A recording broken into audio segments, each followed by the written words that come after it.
चला तर आज आपण बनवूया कटाची आमटी. हे बघा, मी पुरण शिजवलं होतं, त्याचे हे पाणी काढून घेतलं आपण. हा कट काढून घेतला. आता त्याच्यासाठी मसाला करायला कांदा भाजला, खोबरं भाजलं, हे बघा एक दालचिनीचा तुकडा घेतला आणि तेजपात असं तोडून घेतला आणि जिरे टाकले आणि आलं लसूण हे सगळं भाजून घेतलं आहे. तुम्ही कांदा जास्त टाकायचा नाही, नाहीतर कोणत्या पण भाजीला काळ्या मसाल्याला गोड चव लागते, गोडसर. त्यामुळे कांदा कमी वापरायचा. आता हे सगळं भाजून घेतलं आहे. आता याच्यामध्ये हे बघा ही कोथिंबीर टाकते आणि हे सगळं वाटून घेते. मसाला करून घेऊया आता आपण. चला आता आपलं वाटण तयार आहे. आता फोडणी देऊन घेऊया. कढईमध्ये तेल टाकलं आहे. तर तेलामध्ये आपल्याला फोडणीला मी काय काय घालते बघा. आता हे बघा, हे 2 लवंगा घालायच्या फोडणीला. ठेचलेला लसूण घालायचा 4-5 पाकळ्या.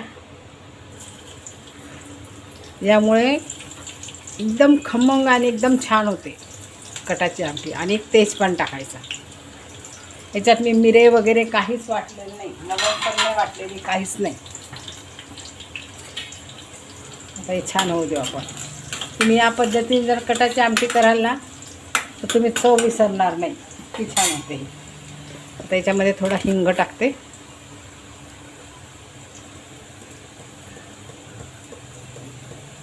हरभऱ्याची डाळ असते ना ती, आणि हिंग टाकायचा, नाही तर मग ती बाधते आपल्याला.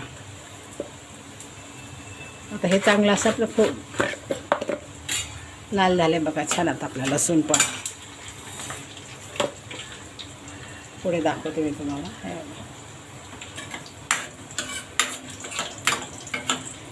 आता याच्यामध्ये आपल्याला आपण जो वाटलेला मसाला आहे ना तो टाकून देऊया.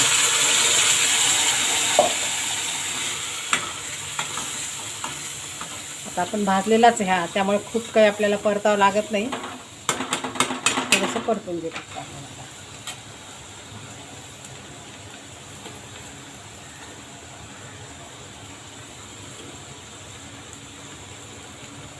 आता याच्यामध्येच आपण जी आमटी हे काढतो ना पाणी, त्याच्यामध्ये थोडीशी डाळ काढून घ्यायची आहे बघा, आणि डाळ पण वाटून घ्यायची. म्हणजे छान आमटी छान होते त्याच्यामध्ये. हे पण वाटून घेते. आपला मसाला परततोय.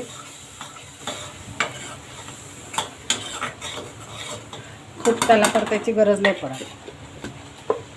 याच्यात थोडंसं पण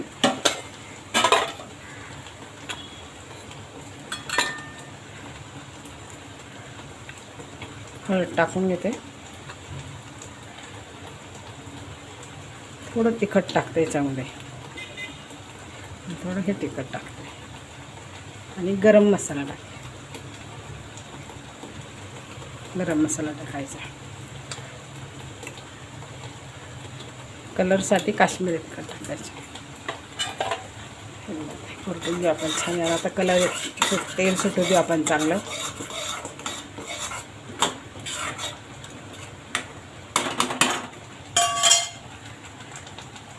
धने पावडर टाकते.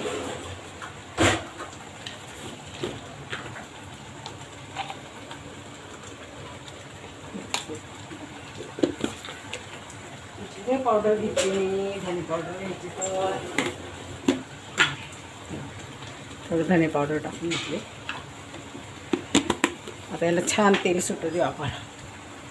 झाकण ठेवून तेल सुटू देऊ आपण छान. आता याला बघा किती छान तेल सुटलं आपल्या भाजीला.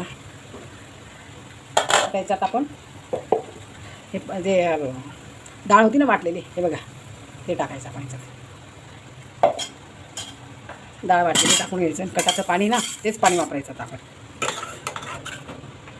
मला वाटलं तर थोडंसं वरून पाणी टाकायचं तुम्ही मसाल्याचं.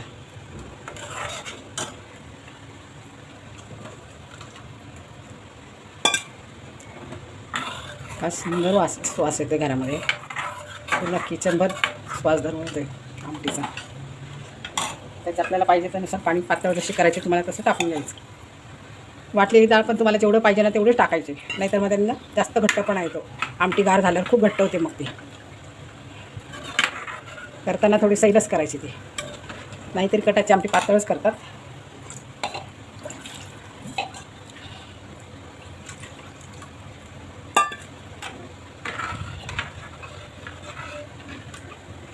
त्याच्या चवीनुसार मीठ टाकून घ्यायचं.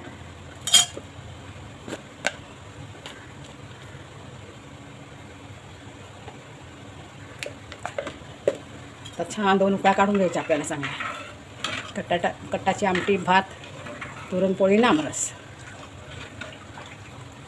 आता मी जेवढे आंबे काढून ठेवलेत ना, 1 किलोचा माझा रस काढून झालेला आहे. आता याला पण पोळी घालून जरा. हे बघा, आता हे परत 1 किलो आंबे, जवळजवळ 1.5 किलोचे वर असतील आंबे. हे बघा, 1.5-2 किलो असतील आंबे. 2 किलो बरोबर आहे. आता यांचा रस काढून ठेवणार मी. पाण्यात टाकून ठेवले ना 1 तास आधी, मग फ्रीजमध्ये ठेवायचे आणि मग रस काढायचा त्याचा, म्हणजे तो बाधत नाही, हीट निघून जाते ना. आता मी वर्षभर साठवण्यासाठी करणार आहे. आता तसा मी 2 किलोचा केला आहे. आता परत याचा करायचा आहे. चला, आता आपली आमटी उकळते. बघूया आपण आमटी नंतर उकळल्यावर.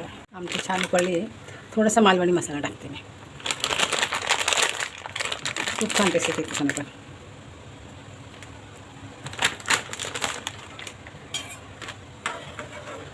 बघा किती छान दिसते आपली आमटी.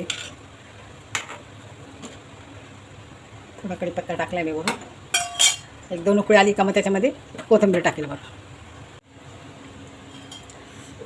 बघा किती छान झाली आपली कटाची आमटी. सगळीकडे सुंदर सुवास येतो घरामध्ये, किचनमध्ये. तुम्ही या पद्धतीने नक्की करून बघा एकदा आमटी. खूप छान होते. जास्त लवंग मिरे वापरायचे नाही, काही नाही, फक्त फोडणीलाच. मसाल्यात काहीच वापरायचं नाही. तर गरम मसाला फोडणीला टाकायचा. आता कोथिंबीर टाकून झाली आपली आमटी तयार. आता सर्व करून घेऊ आपण.